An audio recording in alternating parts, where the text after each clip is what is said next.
உங்களை சந்திப்பதில் மிக்க மகிழ்ச்சி அடைகிறேன். இந்த நாளிலும் நாம் ஒரு வேத வசனத்தை தியானிப்போம். தானியேல் 9 அதிகாரம் 23 வசனம். தானியேல் 9:23. நீ மிகவும் பிரியமானவன் ஆதலால் நீ வேண்டிக் கொள்ள தொடங்கின போதே கட்டளை வெளிப்பட்டது. பிரியமானவர்களே, இந்த வசனத்தில் நான் வாசிக்கும் போது தானியேலை பார்த்து கர்த்தருடைய தூதன் சொல்கிறார், நீ மிகவும் பிரியமானவன் ஆனபடினாலே நீ வேண்டிக் கொள்ள தொடங்கின போதே கட்டளை வெளிப்பட்டது என்பதாக. பொதுவாக நாம் கூட நம்முடைய பிள்ளைகளுக்கு, மிகவும் பிரியமான பிள்ளைகளுக்கு, இந்த பிள்ளைகள் சில காரியங்களை கேட்ட உடனே நாம் அவைகளை செய்து விடுகிறோம். ஸ்கூலுக்கு போகிற பிள்ளைங்களாக இருக்கலாம், இந்த பிள்ளைகளுக்கு சில பொருட்கள் வேண்டும், இந்த பிள்ளைங்களுக்கு ப்ராஜெக்ட் செய்வதற்காக, அல்லது பள்ளிக்கு தேவையான அந்த புக்கு, நோட்டு, பென்சில் போன்றதான காரியங்களாக இருக்கலாம், அல்லது இந்த பிள்ளைகள் டூர் போகிறதான காரியமாக இருக்கலாம். அந்த பிள்ளைகள் நமக்கு பிரியமான பிள்ளைகளாக இருந்தால் அவங்க கேட்ட உடனே அந்த காரியத்தை நம்ம செய்து விடுவோம். டூருக்கு காசு கேட்டால் நமக்கு பிரியமான பிள்ளையாக இருந்தால் உடனே அந்த காரியத்தை செய்து விடுவோம். ஆனால் கீழ்ப்படியாத பிள்ளைகளாக இருந்தால், நம்ம சொன்ன பேச்சு கேட்காத பிள்ளைகளாக இருந்தால், நம்முடைய விருப்பத்தை நிறைவேற்றாத பிள்ளைகளாக இருந்தால், நமக்கு கோபமூட்டுகிற பிள்ளைகளாக இருப்பார்களானா, நமக்கு அபகீர்த்தியை உண்டாக்குற பிள்ளைகளாக இருப்பார்களானா, அவமானத்தை உண்டாக்குற பிள்ளைகளாக இருப்பார்களானா, அந்த பிள்ளைங்க கேட்ட உடனே நாம் அந்த காரியத்தை செய்ய மாட்டோம். அந்த பிள்ளைகள் ஒரு முறைக்கு பலமுறை கெஞ்சினாதான் அந்த காரியத்தை அரைகுறை மனதோட கூட செய்வோம். அதே நேரத்தில் நம்ம பிரியமான பிள்ளைகள் நம்மிடத்தில் ஒரு காரியத்தை கேட்பார்களானா, அது எவ்வளவு பெரிதான காரியமாக இருந்தாலும், விலை மதிப்பு அதிகமானதாக இருந்தாலும், நம்முடைய திராணைக்கு மிஞ்சினதான காரியமாக இருந்தாலும், நமக்கு பிரியமான பிள்ளைகள் கேட்ட உடனே இந்த காரியத்தை நாம் செய்ய முற்படுவோம். இதே போல தான் இங்கே தானியேலை பார்த்து ஆண்டவர் சொல்லும்போது, நீ மிகவும் எனக்கு பிரியமானவன் ஆனபடினாலே, பிரியமானவன் மாத்திரமல்ல மிகவும் பிரியமானவன் ஆனபடினாலே நீ வேண்டிக் கொள்ள தொடங்கின போதே கட்டளை வெளிப்பட்டது என்று தானியேலை பார்த்து சொல்லுகிறதை காண்கிறோம். பிரியமான தேவனுடைய பிள்ளைகளே, அப்படியானா இன்றைக்கு நாம் ஆண்டுடைய பிரியமானவர்களாக மாற்றப்பட வேண்டும். ஆண்டோர் நம்ம மேல பிரிய வைக்கக்கூடிய அளவில் நம்முடைய கிரியைகள் காணப்பட வேண்டும். ஆண்டுடைய பிரிய நம்ம மேல வைக்கப்படுவதற்கு நாம் அவருக்கு பிரியமானவர்களாய் காணப்பட வேண்டும். ஆண்டுடைய பிரிய எப்போது நம்ம மேல் வைக்கப்படும்? நான் சங்கீதம் 69 வாசிக்கும் போது, அவரை பாட்டினால துதித்து ஸ்தோத்திரத்தில் மகிமைப்படுத்துவது கொம்பும் விரிகுளம்பும் உள்ள காளை எருதை பார்க்கலும் இதுவே அவருக்கு பிரியம் என்று தானியேல் சொல்லுகிறார், தாவீது சொல்லுகிறார். ஆண்டவரை பாட்டினால துதித்து ஸ்தோத்திரத்தில் மகிமைப்படுத்துவது கொம்பும் விரிகுளம்பும் உள்ள காளை எருதை பார்க்கலும் இதுவே அவருக்கு பிரியம். அப்படியானா அவரை பிரியப்படுத்துவதற்கு நான் செய்ய வேண்டியது அவரை புகழ்ந்து பாட வேண்டும், அவரை புகழ்ந்து ஸ்தோத்தரிக்க வேண்டும், அவருக்கு பிரியமானதை நாம் செய்ய வேண்டும். துதிப்பது அவருக்கு பிரியம், பாடுவது அவருக்கு பிரியம், ஆராதிப்பது அவருக்கு பிரியம், ஜெபிப்பது சொல்லவில்லை. சிலர் தேவைக்காக மாத்திரம் ஆண்டோட சமூகத்தில் போய் ஜெபிப்பார்கள். தங்கள் நெருக்கம் வரும்போது மாத்திரம் ஆண்டோட சமூகத்தில் போய் ஆண்டவரே ஆண்டவரே என்று கூப்பிடுவார்கள். அவர்கள் அல்ல, எப்போதும் கர்த்தரை துதிக்கிறவர்கள். தாவீது சொல்கிறார் 34:1, கர்த்தரை நான் எக்காலத்திலும் ஸ்தோத்தரிப்பேன், அவர் துதி எப்போது என்னுடைய வாயில் இருக்கும் என்று. பிரியமானவர்களே, எப்போதும் ஆண்டவரை துதிக்கிறதான தேவ பிள்ளைகள் மேலே, ஆண்டவரை அதிகமாக மகிமைப்படுத்துகிறதான பிள்ளைகள் மேலே ஆண்டவருடைய பிரியம் காணப்படும். ஆண்டவரை மனப்பூர்வமாக துதிக்கிறவர்கள், மனப்பூர்வமாக ஆராதிக்கிறவர்கள், உதட்டளவில் அல்ல, மனப்பூர்வமாக உள்ளத்தின் ஆழத்திலிருந்து ஆண்டவர் ஸ்தோத்திர பலிகளை செலுத்துகிறதான தேவனுடைய பிள்ளைகள் மேலே ஆண்டவர் பிரியமா இருக்கிறார். அவரை அதிகமாய் நேசிக்கிறவர்கள் மேலே ஆண்டவருடைய பிரியம் காணப்படும். இயேசுவுக்கு 12 அப்போஸ்தலர்கள் இருந்தாலும் ஆண்டவர் பேதுருவை பார்த்து கேட்டாரு, நீ இவர்களிலும் அதிகமாக என்னை நேசிக்கிறாயா? நேசிக்கிறேன் ஆண்டவரே அப்படின்னு சொன்ன உடனே ஆண்டவரோட கரங்களில் சில பொறுப்புகளை கொடுத்தார்.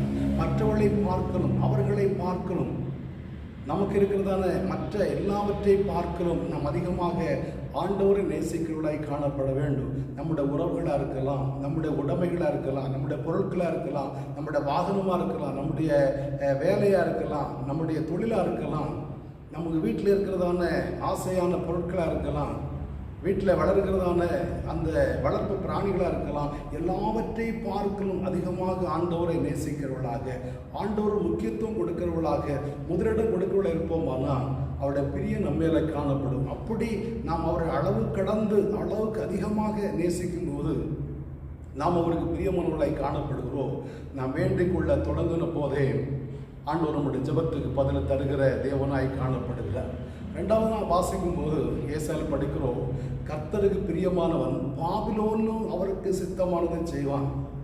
எருசலேமில் இருக்கும்போது மாத்திரமல்ல, ஆண்டுடைய சமூகத்தில் இருக்கும்போது மாத்திரமல்ல, பாபிலோன்னு அடிமையாக இருக்கும் போதும் அவர் சித்தமானதை செய்வான் என்று நாம் அங்கே வாசிக்கிறோம்.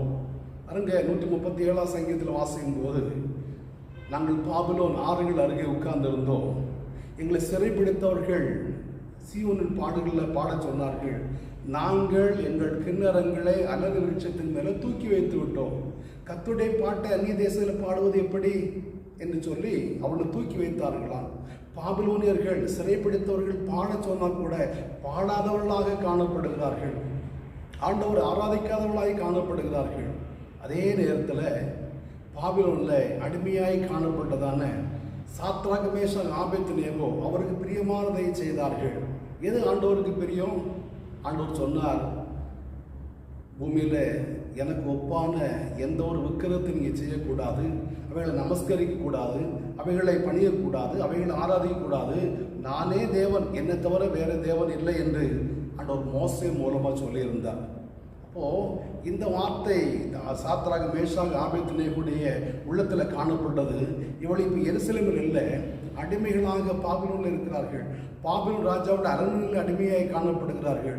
அங்கே அடிமைத்தனத்தில் இருக்கிறார்கள்.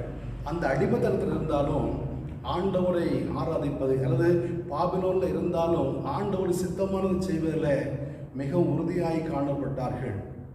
ஆண்டவர் பிரியமானதை செய்வதில் அசைக்க முடியாத ஒரு நம்பிக்கை உள்ளவர்களாய் காணப்பட்டார்கள். நாங்கள் கர்த்தரை தான் சேவிப்போம், இந்த பொருட்களையும் வணங்க மாட்டோம்.